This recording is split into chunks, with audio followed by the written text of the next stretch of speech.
Oh, hello everybody. Back for some more vinyl updates. These are exciting. These are all new buys actually.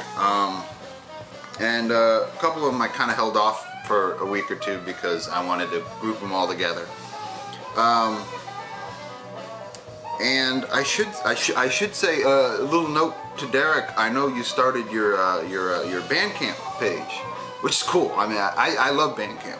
You know, I will go on Bandcamp and you could type in a genre, you know, jazz, fusion, rock, whatever you want, and it'll come up with a bunch of different bands, and you could, you know, click on and you could browse and you could see what they got, and you could stream the whole album if you want.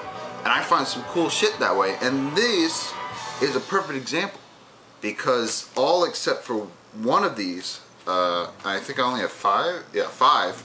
So 4 of these I found off Bandcamp, just hunting around.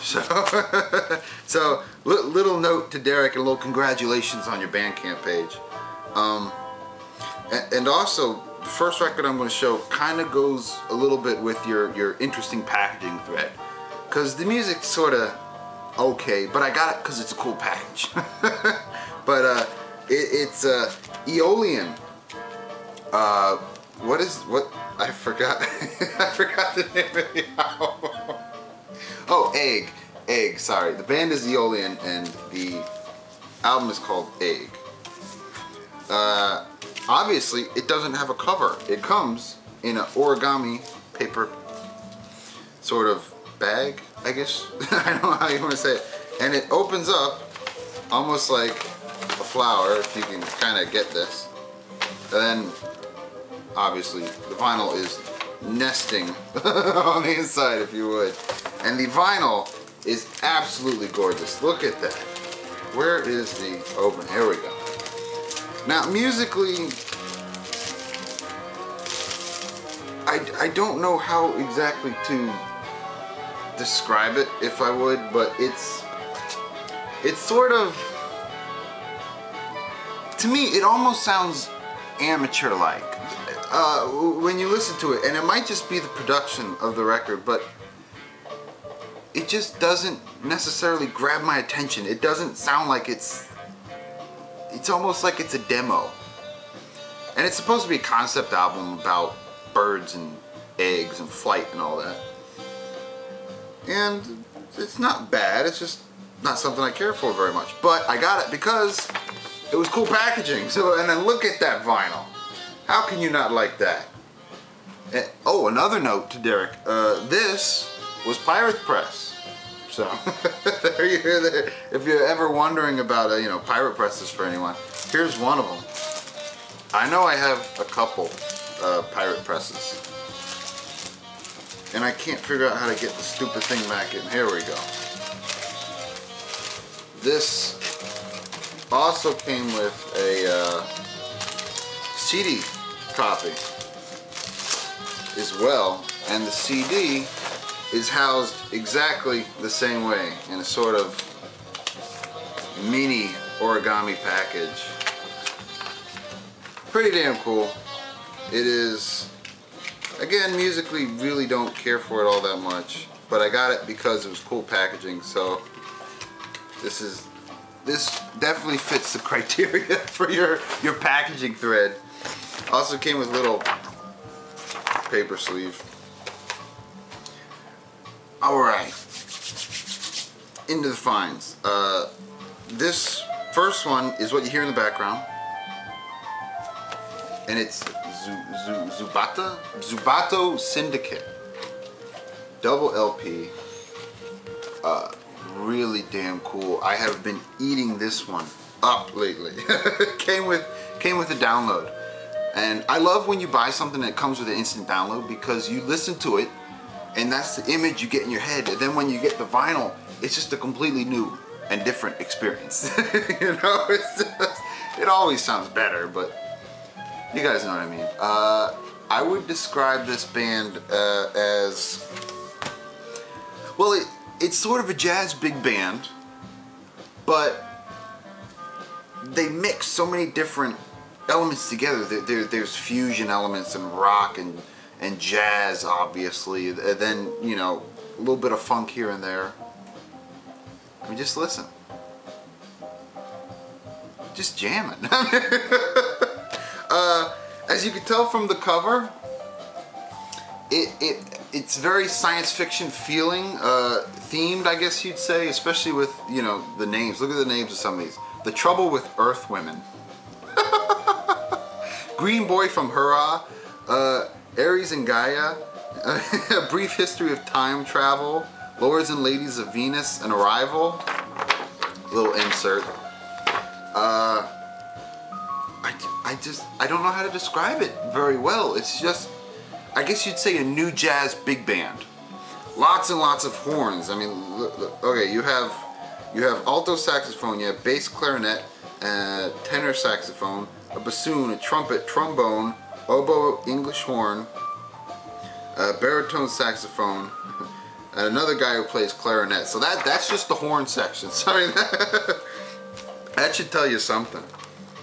But definitely really cool band. Just been eating this album up, and again, found them off Bandcamp. This record is phenomenal. Oh, this one kicks total ass. Ian Cooke's Fortitude. Look at that cover. Blake this bad boy up. How do you not like that cover? He actually did the cover's a painting that he did himself. Ian Cooke, I can't tell you very much about him because I don't know anything about him really. But this album is really cool because it's a blend of classical and pop rock, I guess you'd say. At times it's reminiscent of like the Beatles' Revolver. Just utterly cool. Other times it's very progressive feeling, especially the second song, The Towering Prince, with the guitar. Just very cool. And Cassowary and Fruit Bat, the fourth song. Oh, I just love that song. I just keep listening to it over and over and over again. It's again, it's hard for me to describe, and I apologize. But this came in pretty cool clear vinyl, and Ian Cooke, who's obviously the guy who writes all the music, he plays piano and cello, and his songs, it's not in the sense that it's classical, as in, okay, yeah, you know, he's playing a cello, it's a classical song. No, it's his phrasing. Even when he's just playing the piano, it's his phrasing that's just really cool. Then his lyrics. Oh, his lyrics.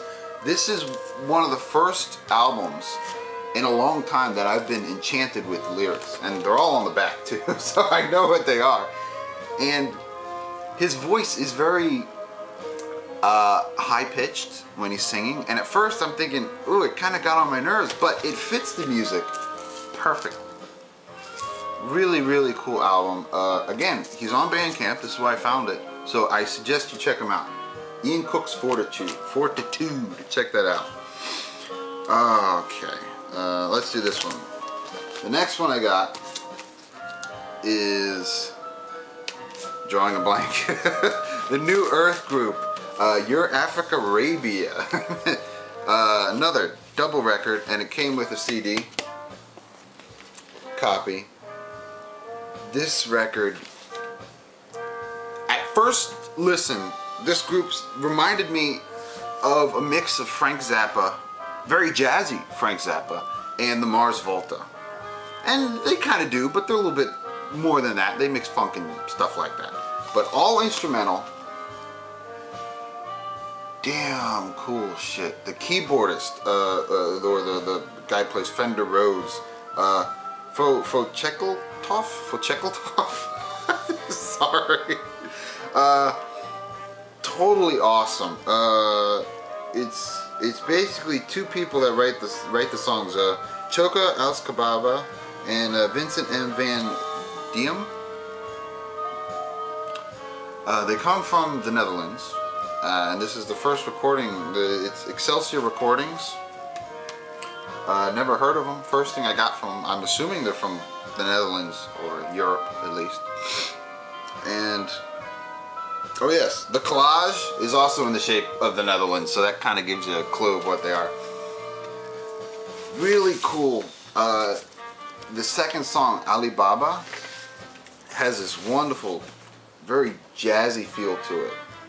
And the two closing tracks, Umki and what were they? Umli and Umaki, just has the keyboardist shining through with them. Very, very, very intense, very quiet during certain passages. Just jazz, funk, rock, fusion. Really damn good. Another one I suggest you look into it. It came from Europe, but the price was right. Actually, for this one, it was 1750 euros, which to me isn't a bad price. 1750 for, you know, a double album with a CD copy. I mean, you can't go wrong. Definitely look up this one. Very cool. And the last one I got to show is a project of Daniel O'Sullivan, who I've talked about before. I really like this guy. He's been in a whole slew of different bands. He was in Over. He's worked with Alexander Tucker, who I showed one of his records a couple videos ago. He has been in Mothlight, Last Man on the Carousel of Headless Horses, Guapo, just you say it. He's been everywhere. Well, this one is Laid to Rest, the Brick Keepers Band. He was commissioned to do music for a project by this lady, Serena Corda, who's in London. And she was doing a project where she collected dust from 500 different places, museums, old houses, just random people that, you know, donated, from hospitals, you name it. And she used that dust to make bricks. And then in a ceremony, very elaborate with dancers and all, you can see, went through London with a horse-drawn carriage and buried the bricks in a very lavish, you know, ceremony with the band playing and all, and buried them in a cemetery. And when I heard about the music, I had to find out if there was a vinyl copy, and supposedly there was a vinyl release where they gave away 300 copies at the ceremony itself when it first happened in was it August or September? I can't remember. And I was like, oh God, I'm never going to get one of these. Well, they did a reissue off of Europa Records from Belgium, who, again, I've never heard of them. And this, by the way, was not cheap. This was not cheap, but I had to have it. There's a picture of the band themselves, and right here is the man himself, Daniel O'Sullivan. This music is very, very dark, very somber. At times, it gets marching bandish. But I wouldn't say it's all really that depressing. Came off lovely white vinyl. And cool labels too. You got the little dancers there. I really dig it. He described it himself as the closest thing to Last Man on the Carousel of Headless Horses that he ever recorded. And it kind of is, but at the same time, not really. But I guess that's a good way to describe it.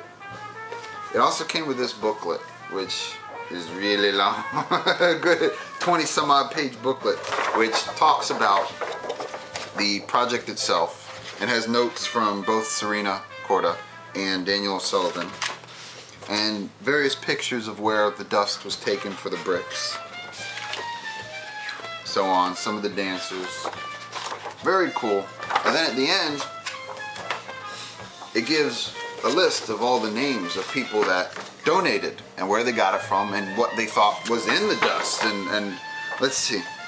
Number 266, Patrick. Living room, hair, food, ash, crumbs, little beasties.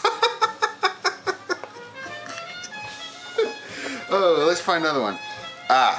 Number 270, Stuart Robson. Entire flat, hair, bits of 70s silver Xmas tree. just things like that. Brian Clark, S&M Brickfields, Brick Earth, Coal Breeze, Screened Refuge, Soil. Oh, this one's great. Number 429, Francis Testroy. Living room, skin, fibers, sperm, and nuts. So, cool. There's another one with, I guess, cool packaging because it comes with the book. But again, it wasn't cheap, but I had to have it because, you know, Daniel O'Sullivan did it, and to me, it's worth it. So, those were my finds. You know, I hope you can dig them. They're all new and improved, and most are off Bandcamp, so they're easy to check. So I suggest you do, especially this one. This one. Rock your socks off. So, until next time.